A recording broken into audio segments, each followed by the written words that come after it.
Well, tonight on the podcast, ladies and gentlemen, Biden is trying his best to build some sort of coalition with black voters because he's seeing that his back is against the wall and he need you, black America, to put him back in office.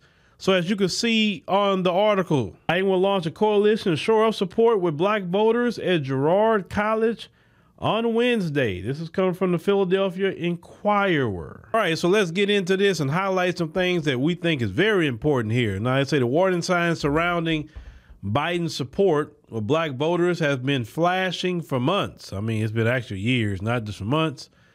But they say Wednesday, Biden will stand shoulder to shoulder with some of the most influential black Democrats in the country and debut a coalition that the campaign hopes to shore up support and the key Democrat constituency. Biden is slated to speak at the Girard College, a historic boarding school in Fairmont, alongside Kamala Harris and several local and national high-profile black Democrats.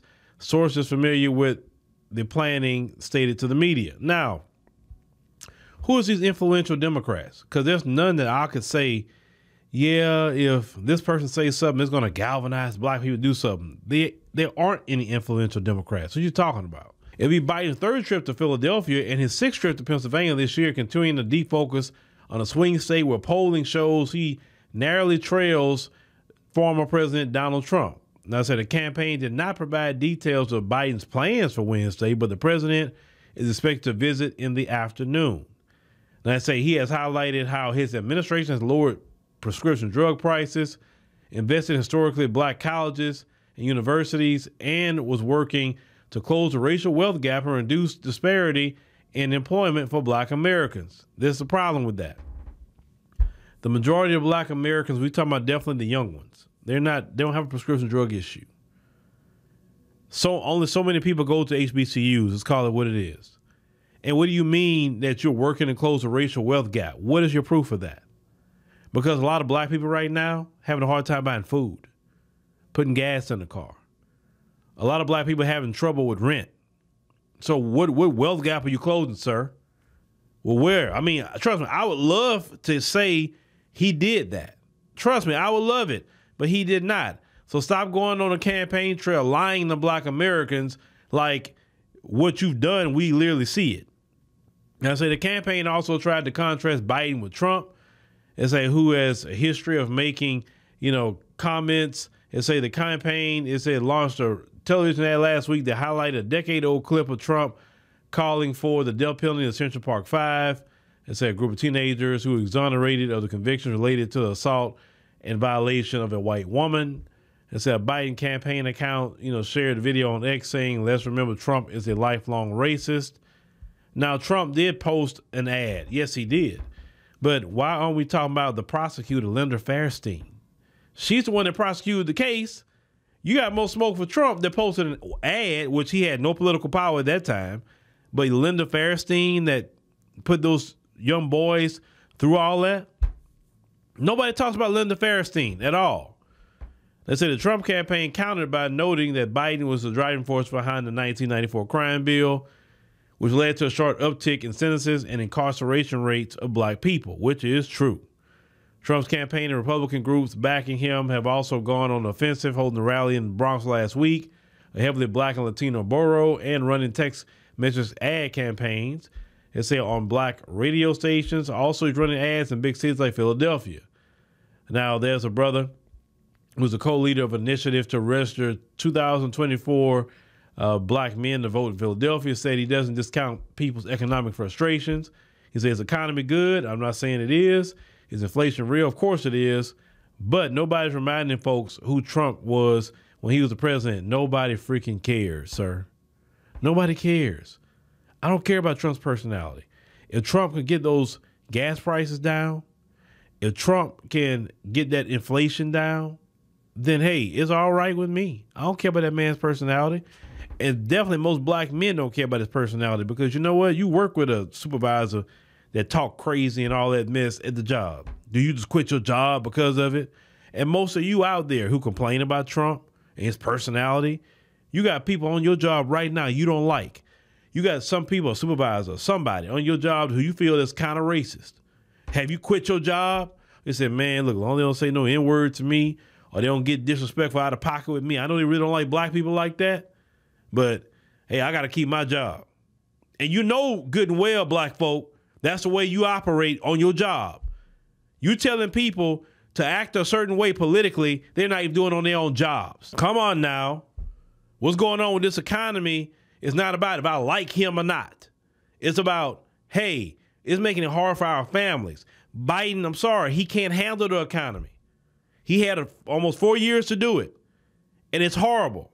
And we supposed to give this man another 4 years? Come on now. Now, April Verrett, she's a SEIU president, said last week that she thinks that the Biden administration needs to speak directly about economic issues and rising costs. Exactly what I just said. It's not about personalities. It's about the dollar bill and rising cost. He said, but ultimately she believes workers of color, which I hate that term, will not support Trump.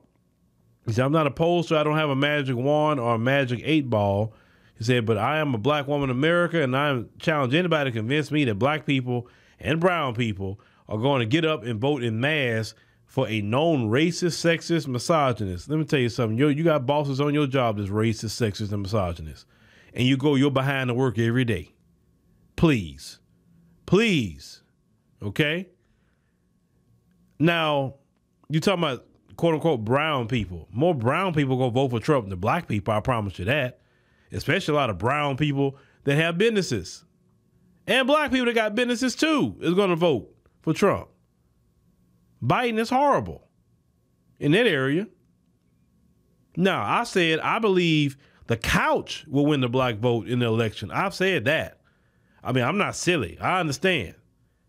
The couch. And Trump will get more of the black vote this time than he did last time. I believe that too. But the couch and giving votes to Trump make Biden lose. It's the bottom line. Now, you can say our problem is making sure those voters actually make it to cast their ballots. So in other words, she's fearing the couch. The couch is the most powerful entity in this election. The couch. Biden and the Democrats fear the couch. You can attack Trump all day, but you don't have no ads attacking the couch. The couch is your problem, not Trump. I'm telling you, the couch. Because some people don't like now one of the candidates. They say, I don't like Trump. I don't like Biden. I'm choosing the couch. I'm not wasting my time. People are saying, get me off the couch. Tell me why I need, what is it for me? If I'm going to get off my couch and go vote in November, why should I be there to vote? What am I getting out the deal? What are you going to do for black people? What you going to do for me personally? What you going to do for my situation and my family? What are you going to do? Telling me somebody's racist is not going to get me off the couch. We've been dealing with racism ever since we've been in this country. Ever since the inception of this country, we've been dealing with racism. So you're not going to get a rise out of me like you're so much better. I mean, Biden is the author of the 1994 crime bill that mass incarcerated black people. In that same crime bill, he incentivized states to keep black people locked up 85% of the time when they weren't even doing that before. He gave them billions of dollars to build more prisons. That was part of his crime bill. You may not like Trump, you don't have to, but Trump didn't do that. The only thing that Trump did related to prisons is the First Step Act, and there wasn't a law for mass incarceration. If you want to be real, come on, the Biden campaign. You mass incarcerated black people. Trump got some black people out. You never talk about that, though. You never talk. See, I couldn't run against Biden because I'd be hammering that all day. I'll label him the mass incarcerated in chief. That's what, and he still want to keep people locked up.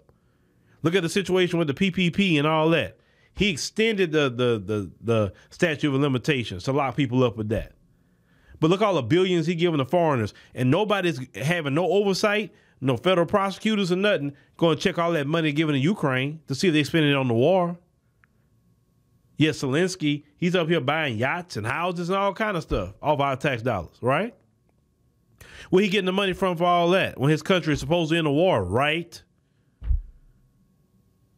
But Biden want to lock up somebody that got a $10,000 PPP loan. If anything, just make them pay it back. No, he wants to lock you up. I guarantee you, Trump was in office, he wouldn't have signed that. I know he wouldn't have signed it. But Biden has to convince people to get off the couch. And that's who I believe will win the election. The couch, and the couch. The Democrats cannot defeat the couch. You can say whatever you want to say about Trump, but you can't say nothing about the couch. Because the couch is something that people bought. They enjoy their couch. They love their couch. They sleep on their couch.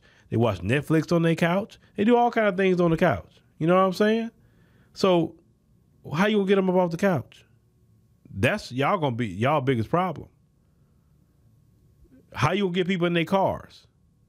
And Biden knows there's only one way he can do that, and he's not willing to do it. We talking about reparations to the former cash payments.